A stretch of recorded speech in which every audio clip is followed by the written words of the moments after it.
Alors, en vrai, je pensais pas faire une vidéo sur Kobe. J'ai fait un Instagram live de 8 minutes à peu près le soir même où j'ai appris pour son accident et c'est ce que je vais vous mettre à la fin de cette vidéo. Donc si vous l'avez pas vu, il y a beaucoup de gens sur YouTube qui m'ont demandé de le mettre sur YouTube parce que ils sont pas forcément abonnés sur Instagram. Donc je vais vous le mettre juste après ce petit blabla.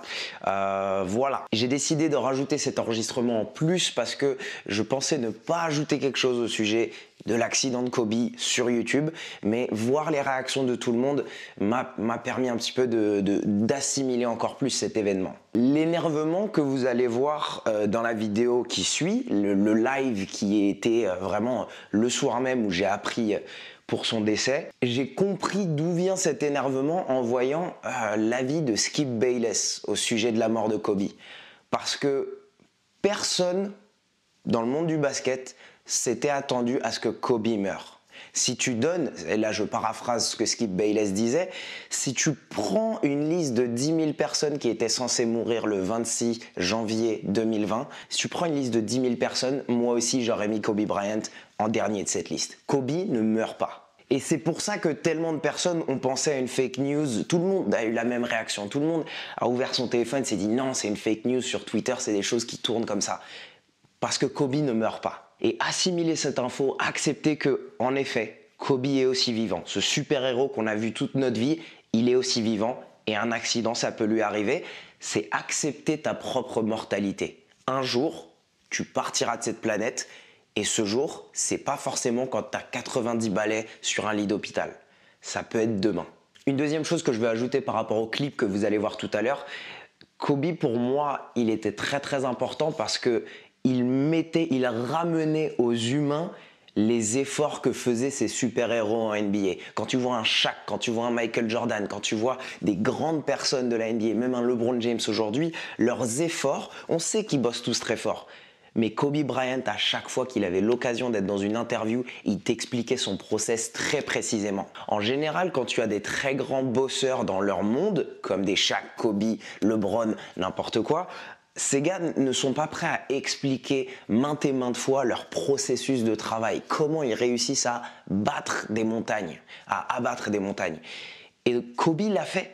Kobe, à plein d'interviews, le faisait et te montrait comment lui, à 17 ans, il n'était pas excellent. Il a prévu son ascension sur la NBA. Il a fait un plan. Il explique dans plein d'interviews comment ce plan a été défini, comment sur plusieurs années il a voulu travailler. Sur chaque été, il a voulu bosser sur une facette de son jeu. Il t'explique comment il a atteint le sommet.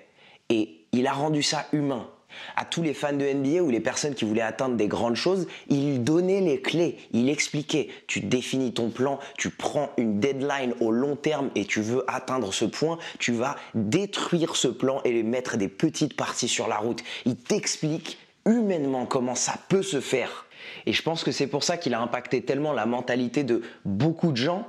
Parce que Kobe te montrait la voie, Kobe t'expliquait comment il faisait et comment tu peux faire dans ton domaine. Et c'est pour ça que sa retraite était aussi importante, parce que tellement de joueurs de basket ne trouvent pas leur voie après leur retraite et il a appliqué le même format de travail vers le monde des films d'animation. Il a appliqué la même éthique de travail sur le coaching de ses filles. Et une dernière chose que j'ai envie de vous communiquer avec cette vidéo, et c'est pour ça que j'ai envie aussi de la poster sur YouTube, comme ça je vais pouvoir la voir sur YouTube peut-être dans 1 an, dans 2 ans, c'est très important d'avoir ça en tête.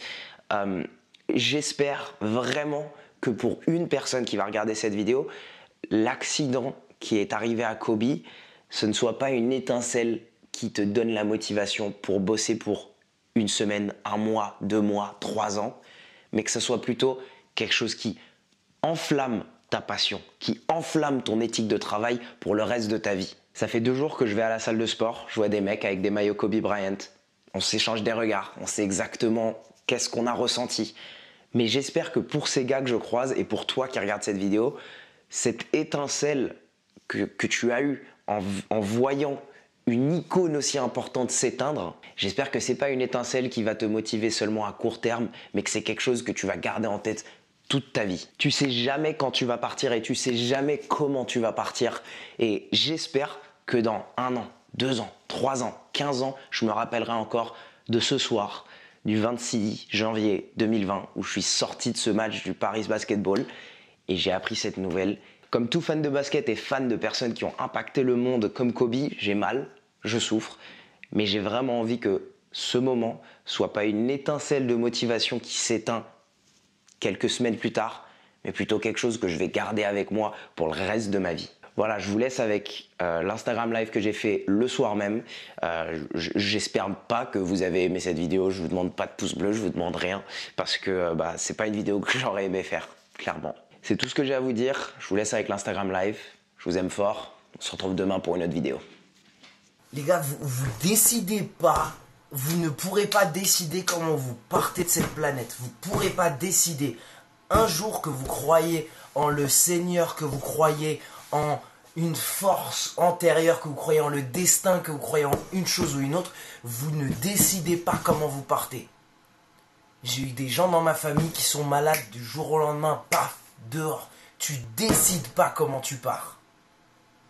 Et je sais qu'on parle souvent ensemble de projets long terme. On parle souvent ensemble de mettre en place quelque chose pour dans 5, pour dans 10 ans, pour dans...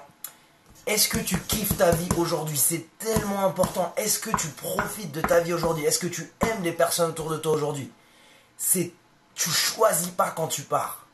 Un jour, il y a une force en dehors du truc qui dit c'est bon, tu bouges. Tu bouges, tu dois y aller, tu passes à autre chose. Quoi qu'il y ait avant, quoi qu'il y ait après, à un moment, il y a un... Voilà, tu bouges. Est-ce que tu kiffes ta vie aujourd'hui? Est-ce que tu vis ce que tu veux vivre? Est-ce que tu aimes les personnes que tu veux aimer? Et tous les jours, tes actions doivent être liées à ça. Tous les jours. C'est pour ça que j'ai envie de parler de Kobe. C'est pour ça, parce que Kobe, tous les jours, il aimait sa vie. Tous les jours, il bossait dur pour aimer sa life. Il a dédié sa vie au monde du basket. Et à la seconde où il a quitté le basket, il a dédié sa vie à son art. Il a dédié sa vie à ses enfants. Il a redédié sa vie au basket. Est-ce que tu kiffes ta vie? Est-ce que tu kiffes les personnes qui sont autour de toi? Est-ce que tous les jours, tu fais bien une chose qui te rend heureux, qui rend les personnes heureuses autour de toi? Kobe, pendant toute sa vie, il a fait pour que ça soit dans ce sens. Est-ce que tu aimes ce que tu fais? Il avait tellement de talent, il avait tellement de choses à faire après. Mais c'est pas grave. À un moment, encore une fois, voilà, je sais pas en quoi vous croyez, le Seigneur, autre chose. À un moment, il y a une force, il y a un truc qui dit c'est bon, fini. Est-ce que au bout de la journée, quand tu vas te coucher, même ce soir, t'es heureux de ce que t'as accompli? Tu peux avoir des projets long terme, et ça, je vous encourage à avoir des projets long terme. Vous avez un job que vous voulez avoir, vous avez un style de vie que vous voulez avoir, vous avez un chiffre vous avez envie d'avoir des belles choses chez vous, tu peux avoir des projets, mais est-ce qu'au jour le jour, tu t'assures que tu kiffes ta vie?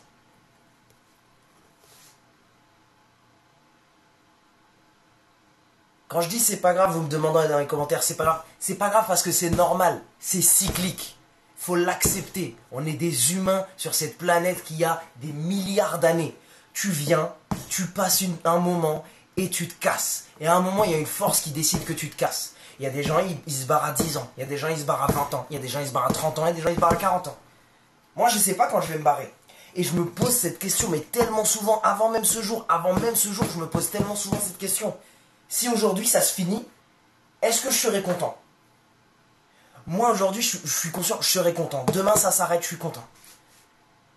Je dis à ma mère que je l'aime tous les jours. Je dis à mon père que je l'aime tous les jours. Je dis aux personnes que je profite des personnes. Je pense que je regretterais que mes projets me prennent tellement de temps. Si ça doit se finir demain. Mais voilà, remets en question tous les jours. Est-ce que tu serais heureux si demain ça se finit? Est-ce que tu serais heureux si demain ça se finit? Et je suis convaincu que Kobe, il était quand même heureux. Il a tout donné dans ce qu'il voulait faire. Et j'ai pas grand chose d'autre à dire. C'est mes seules pensées qu'il y a maintenant. Il avait tellement de potentiel pour faire autre chose, mais voilà, c'est cyclique. Tu viens sur cette planète, tu passes du temps à un moment, il y a quelqu'un qui décide. Ciao, tu t'en vas.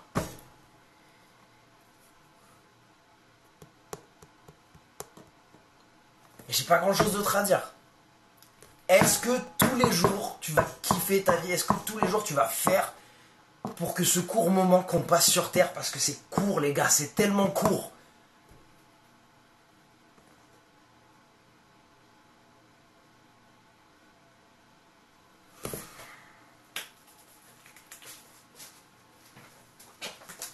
C'est tellement court.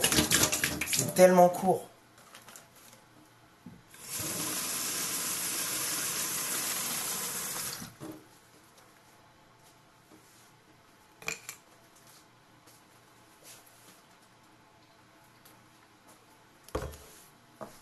Je sais pas quoi dire d'autre.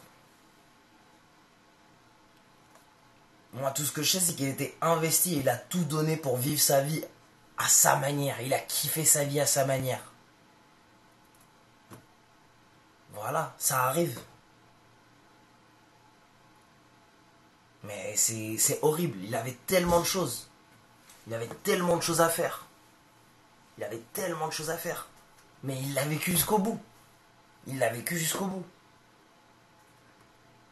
Et il faut que ça te remette en question. Est-ce qu'au jour le jour, tu te dédies à 100% vers quelque chose qui te fait plaisir?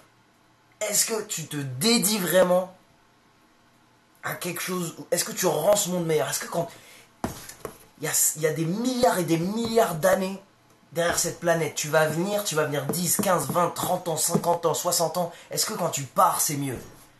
Kobe, il n'est pas resté aussi longtemps que d'autres gens, mais il est parti et c'est quand même mieux.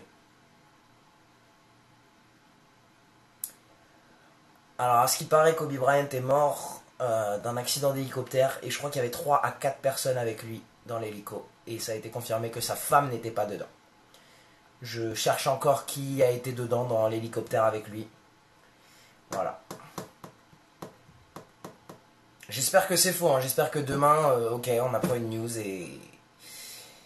et que c'est un accident et que c'est une fausse news. Voilà.